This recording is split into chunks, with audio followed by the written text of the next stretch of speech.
అందరికీ నమస్కారం. నేను Swaroopa Potlapalli. Welcome to I dream. Andhra Pradesh లో హల్చల్ చేసిన అఘోరి తెలంగాణలోకి అడుగుపెట్టింది. వచ్చి రావడంతోనే శంషాబాద్ దగ్గరలోని పోచమ్మ ఆలయంలో ఆత్మార్పణ యత్నం చేసింది. ఇది ముచ్చటగా మూడోసారి అన్నట్టు. అంతేకాదు ఆమె ఏడుపాయల వనదుర్గమ్మను కూడా దర్శించుకున్నారు. అక్కడ ఆమెకి రాజగోపురం వద్ద ఘన స్వాగతం పలికారు. కుంభమేళా తర్వాత సేవా కార్యక్రమాలు చేపడతానని, ప్రకృతిని, ఆడపిల్లలను, గోమాతలను రక్షించుకుందామంటూ అఘోరి పిలుపునివ్వడం అనేది జరిగింది. ప్రస్తుతం నాతో పాటు వారణాసి అఘోరా శక్తిపీఠం వ్యవస్థాపకులు వైఎస్ బాలకృష్ణ గారు ఉన్నారు. ఆయనతో మాట్లాడి అసలు ఈ అఘోరి ఏం చేస్తుంది, ఎందుకు ఆమె వ్యవహారం అంతా ఇలా ఉంది, నిజమైన అఘోరాలు ఎలా ఉంటారో తెలుసుకుందాం. నమస్తే బాలకృష్ణ గారు. జన్మనిచ్చిన తల్లిదండ్రులకు నమస్కరిస్తూ విశ్వేశ్వర కరుణాకటాక్ష సిద్ధిరస్సు. చెప్పండి. అఘోరి మళ్ళీ తెలంగాణలోకి వచ్చిందండి. వనదుర్గమ్మని పూజించడం అనేది జరిగింది. ప్రత్యేక పూజలు చేసింది. ఆమెకైతే ప్రత్యేక దర్శనాలు జరుగుతున్నాయి. విఐపి ట్రీట్మెంట్ ఇస్తున్నారు. శ్రీకాళహస్తిలో అలాగే జరిగింది, శ్రీశైలంలో జరిగింది, మళ్ళీ ఆంధ్ర అటు భీమేశ్వర ఆలయం వరకు వెళ్ళడం అనేది కూడా జరిగింది. ఇంకా అనేక ఆలయాలని ఆమె దర్శించింది. అయితే మనం కొత్తగా ఇక్కడ గమనించింది ఏంటి అంటే, ఆమె కాషాయ వస్త్రాలు కట్టుకుని ఏ గుడికైనా వెళ్తుంది. ఎందుకంటే శ్రీకాళహస్తి దగ్గర ఒప్పుకోలేదు, మీరు బట్టలు వేసుకొని రండి అని చెప్పి. ఏమంటారు అసలు ఈమె అప్డేట్స్ చూస్తుంటే మీకు ఏమనిపిస్తోంది? సరే, మీరు మాటికి అఘోరి అఘోరి అఘోరి అని కలవరిస్తున్నారు. ఆ శ్రీనివాస్ గారి గురించి మాట్లాడతాను ఒక 2-3 నిమిషాల తర్వాత. నేను కాదండి, అఘోరి ఫాలోవర్స్ అన్నమాట. ఆమెని కలవరిస్తున్నది, తలుచుకుంటున్నది, ఫాలో అవుతున్నది.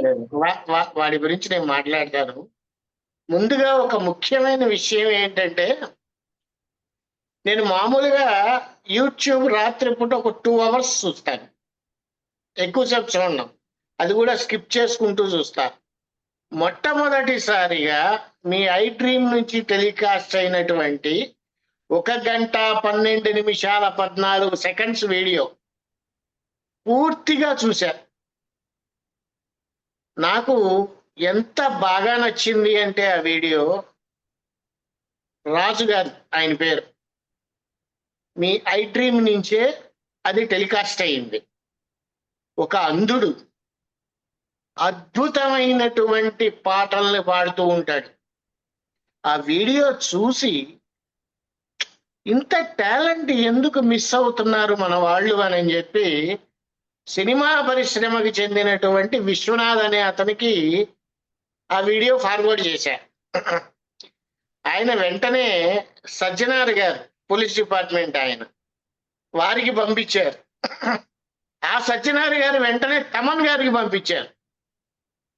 విచిత్రం ఏంటంటే, తమన్ గారు ఏం చెప్పారంటే, నెక్స్ట్ స్టార్ట్ అయ్యే ఇండియన్ ఐడల్ 4లో ఆహా ప్లాట్ఫామ్ మీద తనని ఒకరోజు గెస్ట్ గా పిలుస్తాము అని చెప్పారు.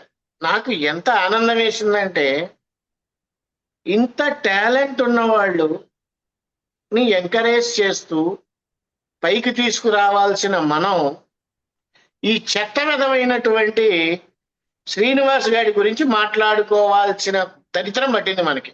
రాష్ట్రంలో ఎన్నో సమస్యలు ఉన్నాయి. గుళ్ళు కూడా విపరీతంగా ధ్వంసం చేస్తున్నారు. చేసిన తర్వాత పట్టుకుంటున్నారు, తర్వాత ఏమవుతోంది అనేటువంటిది క్వశ్చన్ మార్క్. ఇక మీరు ఎత్తినటువంటి టాపిక్, ఈ శ్రీనివాస్ గారు అఘోరి కాదు అని నేను చాలాసార్లు చెప్పా. ఒకసారి ఆత్మార్పణ చేసుకుంటా అని ఆంధ్రప్రదేశ్లో పెట్రోల్ మీద పోసుకున్నాడు. దేనికి పోసుకున్నాడు? ఆయన్ని గుళ్ళోకి పంపలేదు అని. ఆగమ శాస్త్ర ప్రకారం ప్రతి గుడికి కొన్ని నియమ నిబంధనలు ఉంటాయి. ఆ నిబంధనల్ని ఖచ్చితంగా పాటించాలి. అందుకనే ఆయన్ని ఎలవ్ చేయలే. డ్రెస్ లేకుండా రావద్దు అన్నారు. చచ్చినట్టు డ్రెస్ వేసుకునే వెళ్ళాడు. అదే ఫస్ట్ లో గనక తెలంగాణలో కూడా అలా పెట్టుంటే వీడి రోజులు ఇలా తిరిగేవాడు కాదుగా. 2 సార్లు భగవంతుడు హెచ్చరించాడు, జాగ్రత్తగా ఉండు, భగవంతుడితో పెట్టుకోకు అని. ఒకసారి కారు ప్రమాదం, రెండోసారి ఏంటంటే ఆ పోలీసుల దయ వల్ల ఆత్మార్పణ ఆపేయటం. నిజంగా మనిషి అనేవాడు, అన్నం తినేవాడు, నిజంగా వాడైతే పెట్రోల్ మీద పోసుకున్నప్పుడు చుట్టుపక్కల ఎంతమంది జనాలు ఉన్నారు అనేటువంటి విచక్షణ కూడా కోల్పోయిన దౌర్భాగ్యుడు వాడు. వాడికి మన వాళ్ళు తెగ పొగిడేస్తున్నారు. ఇక్కడ ఇంకో విచిత్రం ఏంటంటే, మా గురువు గారి పర్మిషన్ కోసం వెయిట్ చేస్తున్నా అని శంషాబాద్ లో చెప్పాడు. తలుపులన్నీ డోర్లన్నీ లాక్ చేసుకొని మంట చూపిస్తూ. అంటే ఏ గురువు అయినా సరే నువ్వు ఆత్మార్పణ చేసుకో అని చెప్తాడా? మూడో పాయింట్, ప్రతి దానికి కూడా మీకు మళ్ళీ నేను మసాలాలు తిన్నాను, ఫ్రూట్స్ తింటాను, స్వీట్స్ తింటాను అని చెప్పి వెకిలి వేషాలు వేస్తూ నేల మీద అన్నం ఎలా తినగలిగాడు? శవాలనండి, కాలుతున్న శవాలని తింటానని ఆయనే కదా చెప్పింది. అదే అంటున్నా నేను, నేల మీద అన్నాన్ని ఎలా తినగలిగాడు? సిగ్గుందా వాడికి? అన్ని మాటలు వాడే చెప్తున్నాడు కదా, మనమేం ప్రత్యేకంగా కల్పించట్లేదు. వాడు చెప్పిన వాటిల్లోనే తీసుకొని చెప్తున్నాం. కొన్ని వీడియోస్ లో నేను బంగ్లాదేశ్ వెళ్ళాను, శ్రీలంక వెళ్ళాను. దేనికి వెళ్ళావు? ఉగ్రవాద సంస్థలతో నీకేమైనా పరిచయాలు ఉన్నాయా? డౌట్ అనేది ఎవరైనా ఎక్స్ప్రెస్ చేయొచ్చు. నాకు వచ్చిన డౌట్ అదే. మరి నువ్వు బంగ్లాదేశ్ దేనికి వెళ్ళావు? వెళ్ళి ఏం ఉత్తరించావు? ఆంధ్ర తెలంగాణ తిరిగావు, ఏం చేసావు? ఏం ఉత్తరించావు? నువ్వు చేస్తున్న పని నీకు కరెక్ట్ అనిపిస్తుందా? అసలు ఆయనకు గురువు విశ్వనాథ శాస్త్రి గారు అనేటువంటి ఆయన కేదార్నాథ్లో లేడు అని నేను 10 సార్లు పదే చెప్పా. నిన్న నాకు ఒక ఏరోనాటికల్ ఇంజనీర్ పాండే గారిని ఫోన్ చేశారు. ఆయన కూడా అడిగారు, సార్ ఈయన ఏంటి అఘోర లక్షణాలు ఏమన్నా ఉన్నాయా అని. అఘోర లక్షణాలు కాదు కదా, ఏ లక్షణాలు వాడికి లేవు. వాడు చేస్తున్నదంతా పబ్లిసిటీ కోసమైనా అయి ఉండాలి, లేదంటే ఏదైనా సరే దీని వెనకాల శక్తులు ఏమున్నాయి అనేటువంటిది డిపార్ట్మెంట్ వారు కనిపెట్టాలి. వీడికి అసలు విఐపి హోదా దేనికి ఇవ్వాలి? ఉదాహరణ, నేనున్నాను, లేకపోతే ఎవరో అండి బట్టలెప్ప తీసుకొని రుద్రాక్షలు వేసుకొని రోడ్డెమ్మడి తిరిగి అఘోరా అని తిరిగాను అనుకోండి, నేను ఏం చేస్తారు? 4 పీకి లోపలేస్తారు, ఖచ్చితంగా వేస్తారు. వాడిని ఎందుకు చేయటం లేదు? ఆడ మనిషి అనే. ఆడ మనిషి అయితే పురేలు పెట్టుకొని తిరగచ్చా? అసలు పెట్రోల్ క్యారీ చేయొచ్చా? అసలు ఆడ మనిషి అయితే అలాగా బట్టలు లేకుండా సభ్య సమాజంలో అలా తిరగచ్చా?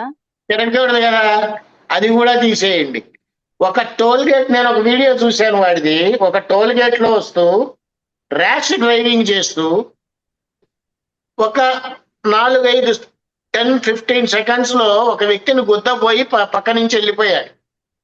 టోల్ గేట్ దగ్గరికి వెళ్ళి అంబులెన్స్ సైరన్ పెట్టుకొని టోల్ గేట్ ఎత్తుకొని పారిపోయాడు. అలా చెయ్యొచ్చా ఒక అఘోరి? నోటికొచ్చినట్టు మాట్లాడచ్చా? నోటికొచ్చినట్టు తిట్టచ్చా? వీడిని ఎందుకు అరెస్ట్ చేయట్లేదు? రేవంత్ రెడ్డిని కూడా క్వశ్చన్ చేస్తున్నాడు, ప్రధానమంత్రి మోడీ గారిని క్వశ్చన్ చేస్తున్నాడు. బానే ఉంది, నువ్వు అసలు ఏం చేస్తున్నావు?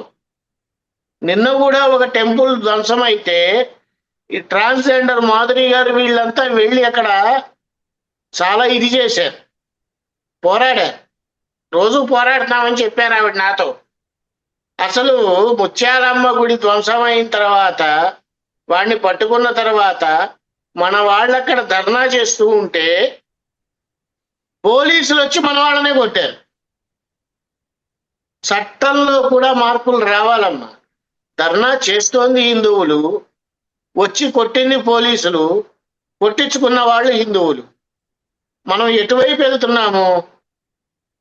ఇలాంటి చెత్తవాడి గురించి 24 గంటలు లైవ్లు పెట్టి చూపిస్తూ వీడు ఏదో పెద్ద ప్రధానమంత్రికి అనుంగ శిష్యుల్లాగా వీడికి ఒక ట్రీట్మెంట్.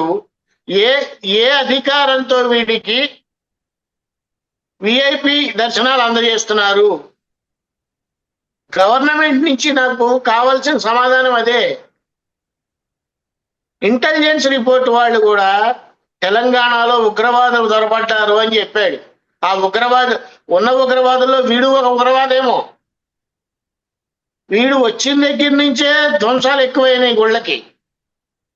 వీడు పోనీ ఏదన్నా మంచి చెప్తున్నాడా అంటే ఒక్క మంచి లేదు. ధర్మం కోసం పోరాడుతున్నాడా అంటే ఎంతసేపు ఆత్మార్పణ చేసుకుంటా అంటాడు. చచ్చేవాడు ఎప్పుడూ చెప్పి చావడు. వీడిగా ధైర్యము లేదు. వీడి వెనకాల ఎవరున్నారు? ఆ తర్వాత ఇంకొక వీడియో చాలా ఎంత నవ్వొచ్చిందంటే నాకు. ఇంకో వీడియో చూసా. శవం వస్తుంది, ఎవరిదో పాపం చనిపోయారు వాళ్ళు. సడన్ గా వెళ్ళిపోయి శవం చెవులో ఏదో మాట్లాడుతూ, సరే అది ఏం మాట్లాడాడు ఏంటది మనకు అనవసరం అనుకోండి, పిచ్చెక్కితే పరాకాష్ట ఇలాగే ఉంటుంది. దాని చుట్టూ ప్రదక్షిణాలు చేస్తూ, ఏ అఘోరా అయినా సరే శవం కనబడితే ప్రదక్షిణాలు చేస్తూ అలా చేస్తారా? ఎవరితో మాట్లాడాడు? ఆత్మతో మాట్లాడాడు అనుకోవాలా? వాడి ఇంటెన్షన్ అదే అయి ఉండాలి కదా. ఆత్మతో మాట్లాడాను అని అనుకోవాలా? సరే మాట్లాడావు, నువ్వు ఎక్కడో ఉన్నవాడివి అక్కడ దాకా రావడం ఎందుకు? ఆత్మ పైకి వెళ్ళిన తర్వాత 11 రోజులు ఆ సరౌండింగ్స్ లోనే ఉంటుంది అని అంట. నువ్వు అంత దూరంలో ఉన్నవాడు, నీకు అక్కడే కనపడదు ఆత్మ. పాపం ఆ శవం తాలూకా మనుషులు పిచ్చి చూపులు తొట్ట మొదలు పెట్టారు వాడిని. దేనికి సంకేతం వీడు చేస్తున్న పనులు? ఎందుకు వీడిని వెనకాలేసుకొస్తున్నారు? ఎందుకు ఇంకా అరెస్ట్ చేయట్లేదు? ఎవ్వరూ కూడా కేసు పెట్టలేదా వీడి మీద? లేదు, ప్రభుత్వం వారు సుమోటాగా కేసు ఎందుకు నమోదు చేయలేదు?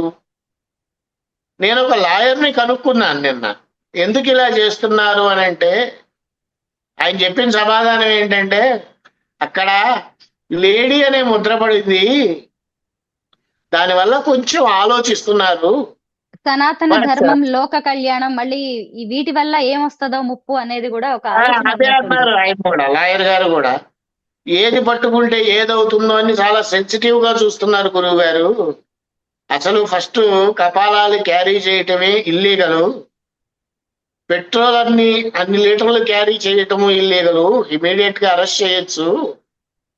అదే మీలాంటి వాళ్ళు అలా తిరిగారనుకోండి, మిమ్మల్ని అరెస్ట్ చేస్తారు. అక్కడ తేడా ఎక్కడ వస్తుందంటే లింగభేదం. కంగారు పడకండి, త్వరలో అన్ని జరుగుతాయి. ఇంటెలిజెన్స్ వాళ్ళు వీడి మీద ఒక నిఘా వేసి ఉంచారు. దేనికి దిగులు పడాల్సిన అవసరం లేదు, కాలం ఖచ్చితంగా సమాధానం చెప్తుంది అని చెప్పాడు. ఇంకా గొప్ప విచిత్రం ఏంటంటే, అసలు అఘోరా అంటే సాక్షాత్తు శివుడు, ఈక్వల్ టు శివుడు. అలా అని చెప్పి శివుడు గంజాయి తాగుతాడు, నేను తాగుతా అని అనుకుంటే తప్పు కదా. మరి శివుడు విషాన్ని కూడా తాగాడు, వీడు తాగుతాడా? ఇక్కడ పాయింట్ ఏంటంటే, ఎంతసేపు నా శరీరం ఆ శివుడి దగ్గరే ఉంది, శివస్మరణలోనే లీనమవుతోంది, ఆ శివస్మరణే నాకు ఊపిరి అనే భావనతో అఘోరాలు ఉంటారు తప్పితే వీడిలాగా పిచ్చి పిచ్చి వేషాలు వేస్తూ, పిచ్చి పిచ్చి నాటకాలు చేస్తూ, ఇంత దరిద్రంగా అఘోరాకున్నటువంటి ఒక విధమైనటువంటి గౌరవాన్ని సర్వనాశనం చేస్తున్నాడు వీడు. చివరికి ఎలా తయారవుతోందంటే, అన్య మతస్థులు కూడా మన వాళ్ళని వేలెత్తి చూపించే విధంగా ప్రవర్తిస్తున్నాడు వీడు.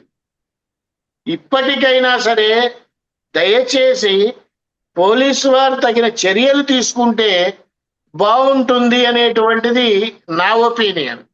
ఎంతో మంది ఫోన్ చేశారండి నాకు. నేను మీకు ఆల్రెడీ ఒక ఫోన్ నెంబర్ కూడా పంపించి ఉన్నా.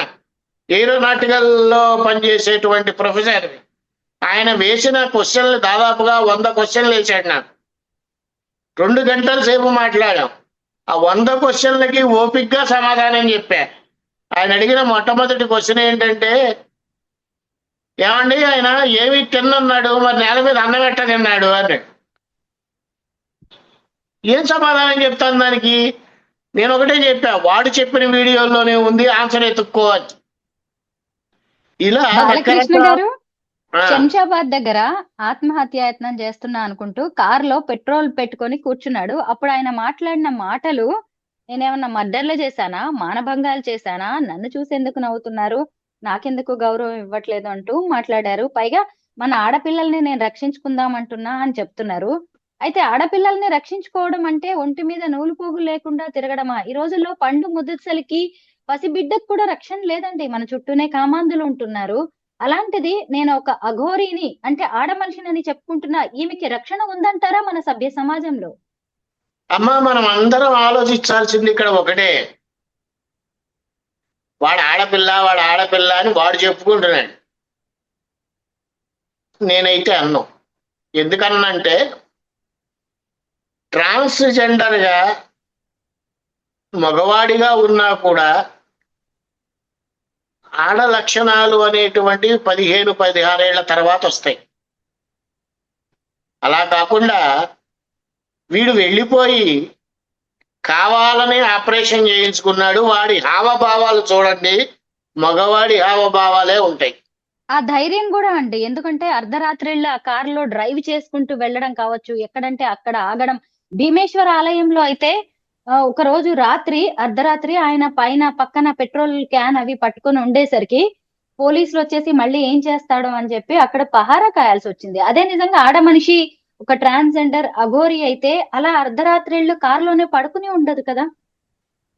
నాకు అక్కడ పోలీసులు కూడా ఒక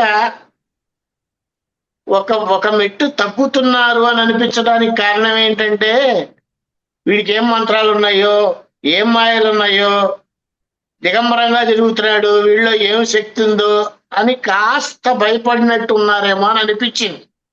సహజంగా ఎవరికైనా ఉంటుంది ఆ భయం.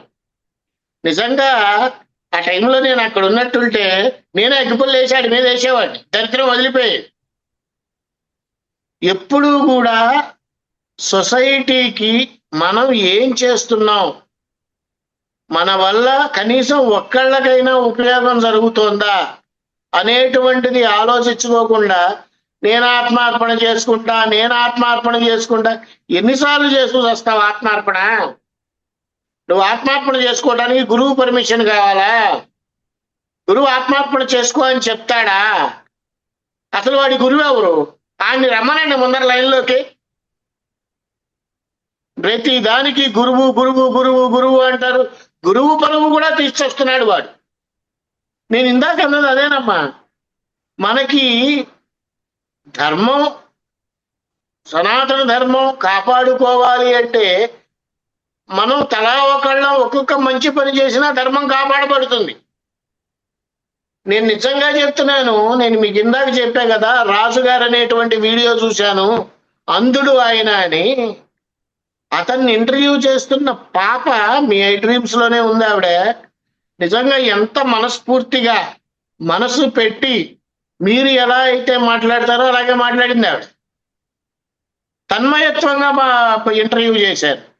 నాకు అది బాగా నచ్చే పంపించాను.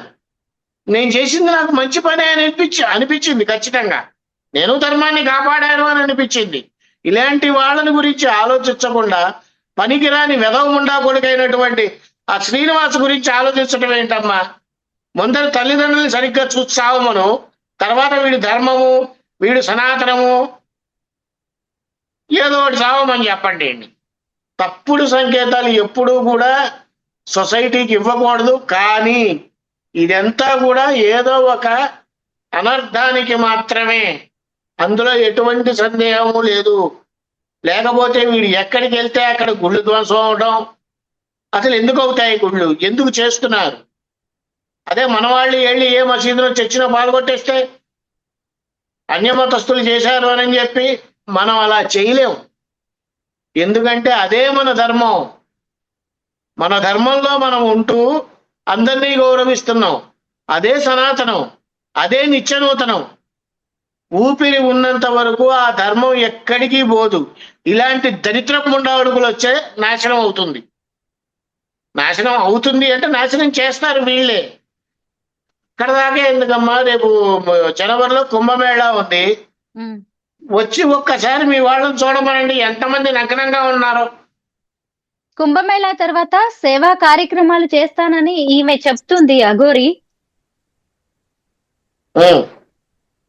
ఏం సేవా కార్యక్రమాలు చేపడుతుంది అనేది కూడా చూడాలి. ఏం మీలాంటి సేవా కార్యక్రమాలు చేస్తే తప్పు లేదు, చేయొచ్చు. కానీ ఇలాంటివి చేస్తూ మోసం చేయటం అనేటువంటిది చాలా తప్పు. నిన్న ఎవరో మీకు అసలు మగవాళ్ళు ఏదో సిగ్గు శరం లేదా అన్నట్టుగా మాట్లాడింది. బాత్రూమ్కి వెళ్తున్నట్టుంది. ఆ బాత్రూమ్ దగ్గర ఎవరో జెంట్స్ వాళ్ళంతా ఉన్నారు, లేడీస్. కారు అవి మరీ తిడుతోంది. అంటే నువ్వు ఎవరినైనా తిట్టచ్చు, నిన్నెవరు తిట్టకూడదు. నిన్నెవరన్నా తిడితే వాడికి శాపనార్థాలు పెడతావు. వీడి శాపనార్థాలు ఎవ్వరికి పనిచేయవు, అందులో అనుమానమే లేదు. 1-10 సార్లు చెబుతున్నా, ఇలాంటి చెత్త విధవలను అసలు ఎంకరేజ్ చేయొద్దు. ఎన్నో సమస్యలు ఉన్నాయమ్మా, ఎన్నో సమస్యలు ఉన్నాయి. ఇందాక నేను చెప్పినట్టుగా అంధుడయ్యుండి కూడా తను ఎంత పోరాడుతున్నాడో మీరు చూశారో లేదో ఆ వీడియో ఒక్కసారి చూడండి. కళ్ళమ్మ నీళ్ళు వస్తాయి. మనిషి అన్న వాడికి ఖచ్చితంగా కన్నెమ్మడి నీళ్ళు వస్తాయి. అంత అద్భుతంగా పాడాడు. ఆల్రెడీ ఒక సినిమాలో కూడా ఒక పాట పాడాను అని చెప్పాడు అబ్బాయి. అలాంటి వాళ్ళని ఎంకరేజ్ చేయకుండా ఈ సన్నాసి విధవుల కోసం మనకెందుకమ్మా ఇది దౌర్భాగ్యం మనకి. దయచేసి బాలకృష్ణ గారు, మీరు చెప్పమ్మా. ఇప్పుడు ఇది కార్తీక మాసం, శివకేశవులు ఇద్దరికి ఎంతో ప్రీతిపాత్రమైన మాసం. మీరు ఇప్పుడు కాశీలో ఉన్నారు, కాశీ విశ్వేశ్వరుడి సన్నిధిలో ఉన్నారు. ఈ కార్తీక మాసానికి ఎంత ప్రాధాన్యత ఉందో మనకు తెలిసిందే. ప్రత్యేకంగా మనం నదీ స్నానాలు చేస్తూ ఉంటాము, దీపారాధనలు, పూజలు, నోములు, వ్రతాలు చేస్తూ ఉంటాము శివుడి అనుగ్రహం కోసం. అఘోరిని అని చెప్పుకుంటున్న ఈ మనిషి ఎక్కడా కూడా ఇందులో శివుడికి ఇష్టమైన ఏ ఒక్క పని చేస్తున్నట్టుగా లేదు. చూసారా? మీరేమంటారు? నా దరిద్రం అదే. కార్తీక మాసంలో ఓం నమ శివాయలో ఏదో జపలు చేసుకుంటూ కూర్చోకుండా ఈ దిక్కుమాలిన వాడి కోసం మాట్లాడాల్సి వస్తుంది. అదే నా పంచాక్షరి మంత్రాన్ని జపించాల్సిన నోటితో ఆమె అందరినీ దుర్భాషలాడుతోంది. హిందూ మతాన్ని రక్షించమని, గోమాతల్ని రక్షిద్దామని, మన గుళ్ళను కాపాడుకుందామని, ఆడపిల్లల్ని మహిళల్ని కాపాడుకుందామని మాట్లాడే వ్యక్తి నోరు తెరిస్తే బూతులు, నోరు తెరిస్తే అసభ్య పదజాలం. ఆమె ఏం మెసేజ్ ఇస్తున్నట్టు? ఏం మెసేజ్ ఇస్తున్నామో వాడికి అసలు ఏమీ రాదమ్మా. నేను ఇప్పుడు మీరు ఇందాక కాశీలో ఉన్నారు మీరు అని నన్ను అన్నారు కదా. కాశీ అంటే ఏంటో చెప్పమనండి ఆ విధమని. కాశీ గొప్పతనం ఏంటో చెప్పమనండి ఆ దౌర్భాగ్యుణ్ణి. కాశీ విశిష్టత ఏంటో మాట్లాడమనండి ఆ నీచుణ్ణి. రావు బూతులు తిట్టమనండి, బ్రహ్మాండంగా తిడతాడు. నేను శంషాబాద్ వెళ్ళి రచ్చరచ్చ చేస్తాను, వెనకాల పెట్రోల్ క్యాన్ చూసావా? ఎవరిని బెదిరిస్తున్నాడండి వాడు? ఎవరిని బెదిరిస్తాడు? ఏమి చేత అసలు మీ తెలంగాణ గవర్నమెంట్ లో సీఎం రేవంత్ రెడ్డి గారా ఈ సన్నాసుడా? వీడి మాటలకే విలువ ఎక్కువ ఉంటుంది కదా. ఎంతమంది పోరాడుతున్నారు మీ వ్యతిరేకంగా? కాశీ అంటేనే అసలు తలుచుకుంటేనే ఎంత పుణ్యం వస్తుంది. కాశీ అంటే జ్యోతి స్వరూపమైనది, ప్రకాశించేటువంటిది అని అర్థం. శివుడు ఎక్కడ ఉంటాడయా? శ్మశానంలో ఉంటాడు. ఆ శ్మశానం ఎటువంటిదై ఉండాలి? నిత్యం కాష్టం కాలుతూ ఉండాలి. ఆ నిత్యం కాష్టం కాలుతూ ఉండే శ్మశానం దేశంలో ఎక్కడుంది? ఒక్క వారణాసిలోనే ఉంది. ఆ నిత్యం కాష్టం కాలుతూ ఉన్నదే జ్యోతి. అందుకే కాశీ అంటే జ్యోతి స్వరూపమైనది అని అంటారు. ఆ కాశీ విశిష్టత తెలుసుకుంటే ఒళ్ళు జంతరిస్తూ ఉంటుంది. కాశీలో ఎన్ని శివలింగాలు ఉన్నాయో తెలియదు. 12 ఆదిత్యులు ఉన్నారు, చెప్పన్న గణపతులు ఉన్నారు, అష్టభైరవులు ఉన్నారు, నవదుర్గలు ఉన్నారు, నవగౌరీలు ఉన్నారు. ఇలా చెప్పుకుంటూ పోతే కాశీ గురించి ఒక జీవితకాలం సరిపోదు.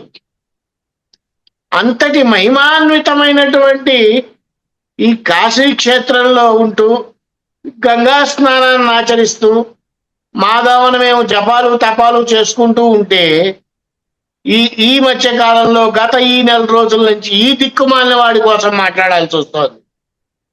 నిజంగా అసలు భక్తి అనేటువంటిది పోతోందమ్మా.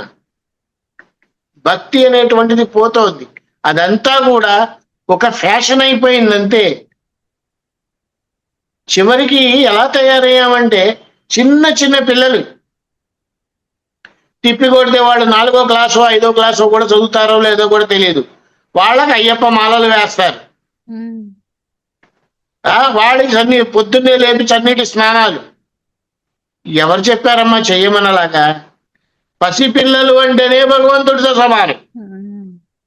నువ్వు మళ్ళీ వాడికి మాలలేసి వాడిని పొద్దున్నే నిద్రలేపి చన్నీటి స్నానాలు చేయించి దేనికి ఇదంతా? ఎటు పోతున్నామో తెలియదు. టెక్నాలజీ పెరుగుతోంది పెరుగుతోంది పెరుగుతోంది అని అనుకుంటున్నాం. దాన్ని పట్టుకుని పైకి వచ్చేవాళ్ళు 0.5% అయితే ఆ టెక్నాలజీని పట్టుకొని నాశనం అయ్యేవాళ్ళు 90% అబోవ్ ఉన్నారు. అలాంటి స్థితిలోకి వెళ్ళిపోతున్నాం మనం. ఏది ఏమైనప్పటికీ వీడి మీద అసలు యాక్షన్ ఖచ్చితంగా తీసుకోవాలి అనేటువంటిదే నేను అనుకుంటున్నాను. నా డిమాండ్ కూడా. నాతో మాట్లాడిన దాదాపుగా 20 మంది కూడా అదే మాట అన్నారు. చెప్పమ్మా. తెలంగాణ పోలీసులు బెల్లంపల్లి ఏసీపీ దగ్గరుండి మరి ఈ అఘోరీని తీసుకెళ్లి మహారాష్ట్రలో వదిలిపెట్టాడు. అక్కడి నుంచి ఆయన ఆంధ్ర అవన్నీ తిరిగి మళ్ళీ తెలంగాణకు వచ్చాడు. అసలు ఇప్పుడు మళ్ళీ ఇక్కడ ఏం రచ్చ చేయబోతున్నాడు? పోలీసులు అసలు ఎలాంటి స్టెప్ తీసుకుంటే మంచిదంటారు అఘోరీ విషయంలో? మీకు మీరు మహారాష్ట్రలో వదిలిపెట్టారు ఒక మాట అన్నారు కదా. ఇప్పుడు ఇక చిన్న మీకు ఇది చెప్తున్నా. ట్రాన్స్జెండర్ మాధురి గారు ఉన్నారా? ఆవిడ నాకు ఫోన్ చేసి వీటిని డిపార్ట్మెంట్ వాళ్ళు గురువు గారు మహారాష్ట్ర బార్డర్లో వదిలిపెట్టారట అన్నాడు అని అంది ఆవిడ. మీరు కావాలంటే ఫోన్లో కూడా క్లారిఫికేషన్ తీసుకోవచ్చు ఆవిడని. నేను వెంటనే మాధురి గారికి ఫోన్ చేసి వీడు మహారాష్ట్ర వెళ్ళడు, వెనక్కి మళ్ళీ వస్తాడు, ఈసారి ఆంధ్ర మీద పడతాడు, ఫలానా గురువు దగ్గరికి వెళ్తాడు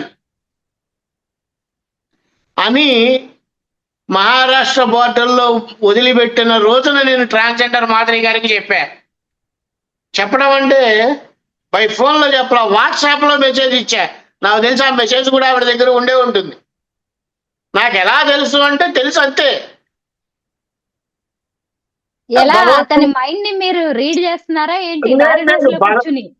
భగవత్ కృప అంతే. ఏమీ లేదు. ఓ సన్నాసి వాడికే అని ఇవ్వుంటే ఏదో ఛానల్లో ఉండి మంత్రాలను అనుష్ఠానం చేసుకుంటూ హోమాలు చేసుకుంటూ ఉండే వాళ్ళకి ఆ మాత్రం జ్ఞానం ఉండదా అమ్మా? ఇప్పుడు తెలంగాణలోకి అడుగు పెట్టాడు. భవిష్యత్తులో ఆయన ఏం చేయబోతున్నాడో కూడా ఇప్పుడే చెప్పండి మీరు. ఏమి చేయకూడమ్మా ఆయన భవిష్యత్తులో. వీడిని లోపలేసేంత వరకు కూడా మీ తెలంగాణ బాగుపడదు. వీడు ఎక్కడ పాదం పెడితే అక్కడ నాశనమే. ఆంధ్రాలో పెట్టినా ఆంధ్ర నాశనం అవుతుంది, తెలంగాణలో పెట్టినా తెలంగాణ నాశనం అవుతుంది. మీరు చాలా గమనించాల్సింది ఏంటంటే, నేను మొన్న ఒక రోజు ఎప్పుడో ఒక వారం రోజుల క్రితమో 10 రోజుల క్రితమో అసలు వీడి ఏంటి అని వీడి వీడియోస్ అన్నీ చూశారు. వాడు జనాలు అడగనివి కూడా వాడంతటా వాడు చెప్పాడు. ఏంటయ్యా అంటే అవి జేబీ అంటే జన్మభూమి అంటే తర్వాత నేను క్లారిఫికేషన్ తీసుకున్నాలేనమ్మా. జన్మభూమి అంటే నిధులు తీయటం. ఇలాంటి పదాలు వీడికి ఎవరు చెప్పారు? బంగ్లాదేశ్ వెళ్ళొచ్చాని వాడే చెప్పాడు. వీడు నాకు తెలిసినంత వరకు నా ఆలోచన వీడు ఉగ్రవాదే, నా అనుమానం అది. ఖచ్చితంగా డిపార్ట్మెంట్ వాళ్ళు ఖచ్చితంగా తెలుస్తారమ్మా అది. ఎందుకంటే ఇంటెలిజెన్స్ రిపోర్ట్స్ వాళ్ళు ఎప్పుడు వస్తారు, ఎప్పుడు ఎంక్వైరీ చేస్తారు, ఎప్పుడు వెళ్ళిపోతారు ఎవరికి తెలియదు. వీడి మీద ఖచ్చితంగా నిఘా ఉంది. వీడికి డబ్బులు ఎక్కడి నుంచి వస్తున్నాయి? I-20 కార్ ఇచ్చారు, ఓకే యాక్సెప్టెడ్.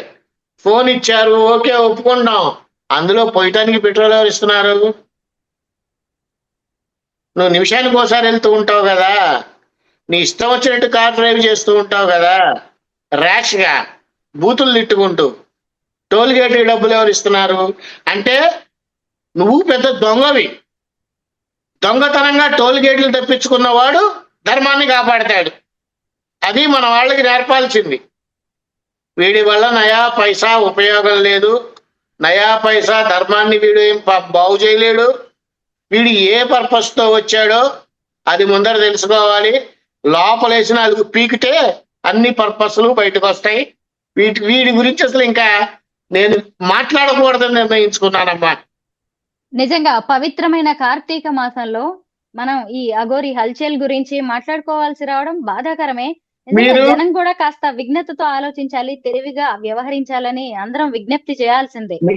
మీరు నన్ను 2-3 సార్లు అడిగారు, బాలకృష్ణ గారు వీడి గురించి మాట్లాడండి, వీడి గురించి అమ్మా నేను కార్తీక మాసంలో ఉన్నాను తల్లి, నాకు సోమవారం వస్తుంది, ఇలా ఏదో పూజలో ఉన్నారు, తర్వాత మాట్లాడదాంలే అమ్మా అని మిమ్మల్ని నేను రిక్వెస్ట్ చేసుకున్నా. కానీ చివరికి కర్మగాలి మళ్ళీ వాడి గురించే ఇవాళ మాట్లాడు. లేదు, మీలాంటి వాళ్ళు మాట్లాడుతుంటే జనం వింటున్నారు.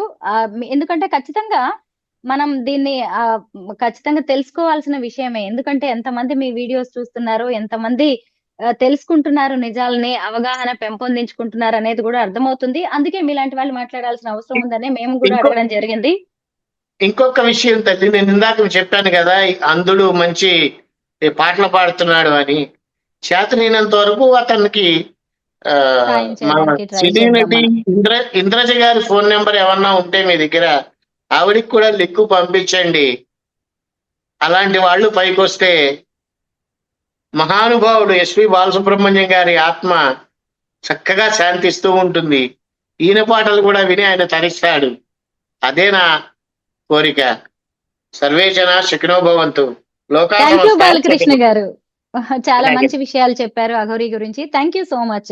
మీలాంటి వారితో కార్తీక మాసం గురించి, కాశీ విశ్వేశ్వరుడు గురించి ఎన్నో గొప్ప విషయాలు తెలుసుకోవాల్సి ఉంది. అవకాశాన్ని బట్టి అది కూడా మేము మా ఫాలోవర్స్ కి తెలియజేస్తాం. ఎప్పుడైనా సరే కాశీ గురించి ఒక 10-15 ఎపిసోడ్స్ చేద్దామమ్మా. తప్పకుండా నేను రెడీగా ఉంటాను. తప్పకుండా మరో ఇంటర్వ్యూలో మీతో మాట్లాడతాను. ఒక గుడి ఒక్కొక్క వారం ఒక గుడిని తీసుకొని, ఈ అందరూ చూసే గుళ్ళు కాదు, ఎవరికి తెలియని గుళ్ళు తీసుకొని అది ఏ ప్లేస్ లో ఉంది, దాని విశిష్టత ఏంటి, ఇలాంటివి చెప్తే కాస్త నలుగురు తెలుసుకుంటారు అనే ఆలోచన అంతే. Thank you so much. మీరు చాలా మంచి ఐడియా ఇచ్చారు. Thank you so much. ధన్యవాదాలు. మనోవాంఛ ఫలసిద్ధిరస్తు.